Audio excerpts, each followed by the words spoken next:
Picture this. It's the mid-1970s and the cycling world is stuck in a steel cage. Heavy, clunky frames dominate the roads and the trails, but one young engineer from MIT is about to turn that world upside down with a radical idea. Oversized aluminum tubes. This is the story of Klein Bicycles, a revolution that changed cycling forever, but whose final days were bittersweet. Welcome to the MRB channel, where we dive into the stories behind the things that we love. My name is Cam, and today we are looking at sort of an aluminum revolution. So to understand why you should know about Klein Bicycles, we have to rewind. Let's go back to 1973 with Gary Klein, a lanky 21-year-old who is studying chemical engineering at MIT. But he's not just a nerd, he's a competitive cyclist who feels every ounce of weight in those old steel frames. And at MIT's independent activities period, side note, to prove how dumb I am, I actually had to look up what the MIT independent activity period is. It's basically like this 4-week period in between semesters, sometime in January, where the students there are free to kind of pursue what they want as a passion without regular class structure, but it's still like hyper-focused around learning. So the independent activity period is basically like winter break for the smart kids. Anyway, during the independent activity period, Gary joins a project under Professor Sean Buckley to rethink bicycle design, which I will leave a link below. There's a fascinating article about Professor Buckley's aluminum bike redesign program thing that he did at MIT. He was kind of the professor. A bunch of students came out of that went on to be involved in the bike world. It's fascinating. Go read it, but that's not what this video is about. Steel frames were the gold standard, and they were stiff, yes, but heavy. Aluminum, well, it's light, but everyone calls aluminum bike spaghetti frames. They bend, they flex, they break. Professor Buckley and his team, which included Gary, dove into the problem. They analyzed failed frames, studied stress points, and came up with a wild idea. What if you used larger diameter aluminum tubes with thinner walls? You'd get a frame that's lighter than steel by about 15% and just as stiff, if not stiffer. They picked 6061 aluminum alloy, not because it's the strongest, but because it's available and it's workable. By the end of the project, they've got a prototype that raises eyebrows. And in 1974, Gary graduates with his degree, but he's hooked. He enrolls in an entrepreneurship course at MIT, secures a $20,000 grant, which that's over $100,000 today, and ropes in 3 partners with $1,000 each. And in 1975, Klein Bikes are born. They set up shop at MIT's Innovation Center, cranking out small batches of aluminum road bikes, and in February they hit the International Cycle Show in New York, and the cycling world takes notice. These aren't your dad's Schwinn's. These are sleek, futuristic machines.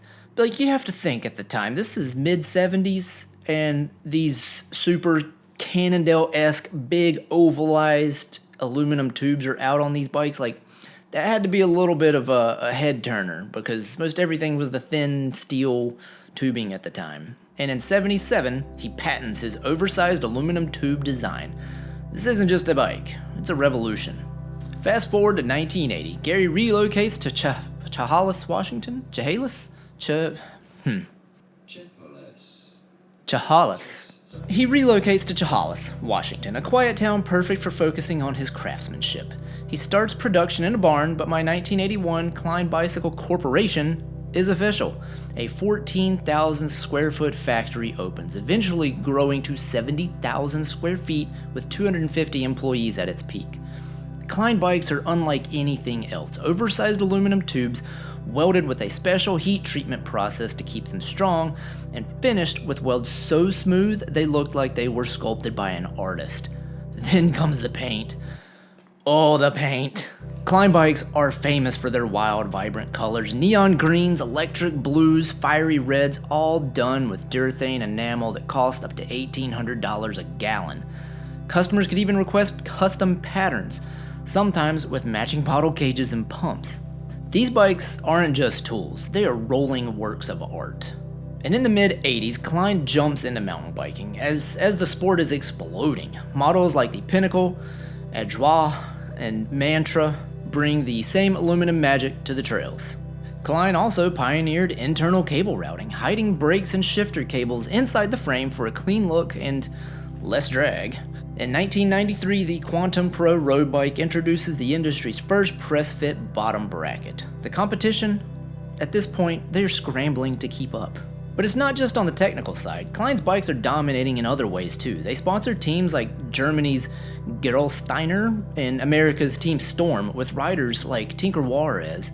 Even Seinfeld gets in on the action. A green Klein Pinnacle hangs on Jerry's apartment wall from season 3 to the finale, giving the brand a pop culture boost that lives in television history.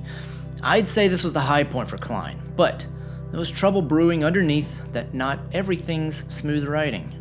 Klein's oversized aluminum tubes are revolutionizing cycling. Therefore, competitors like Cannondale start building their own aluminum frames, eyeing Klein's success. But Gary, he smells a copycat and takes Cannondale to court in the early 1990s, claiming they infringed his 1977 patent for large diameter tubing.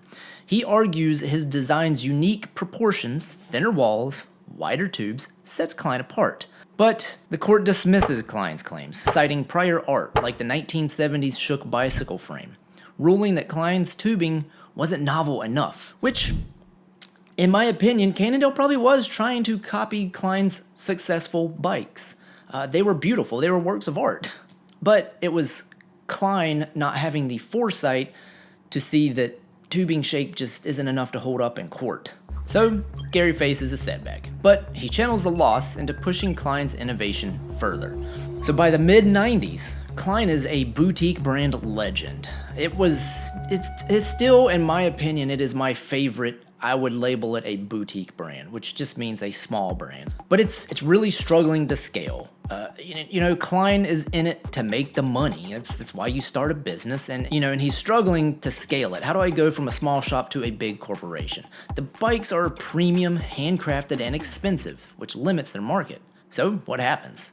Enter the Trek Bicycle Corporation. In 1995, Trek acquires Klein, giving Gary's company access to their massive distribution network.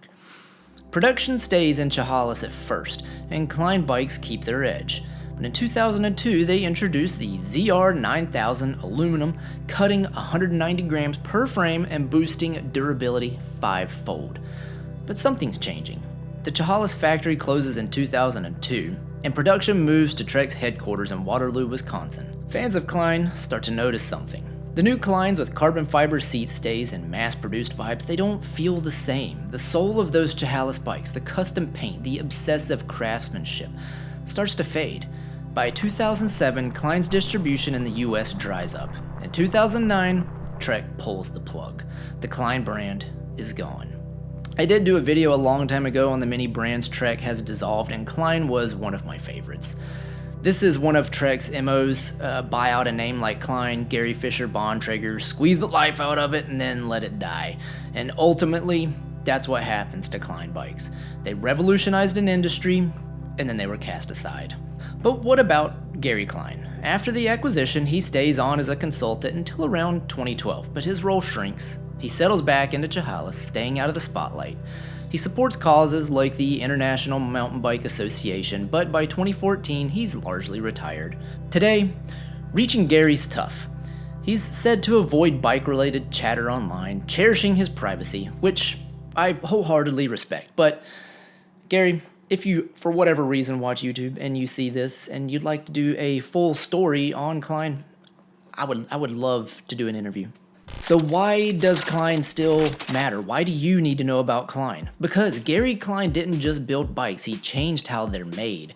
Oversized tubing, internal cables, press-fit bottom brackets, these are industry standards now thanks to him. Walk into a bike shop today and you'll see Klein's DNA in every aluminum and carbon fiber frame. The bikes themselves, they're collector's gold. A 20-year-old Klein can fetch $700 to $3,000 on eBay for a 26-inch mountain bike. But there's a bittersweet edge to their story.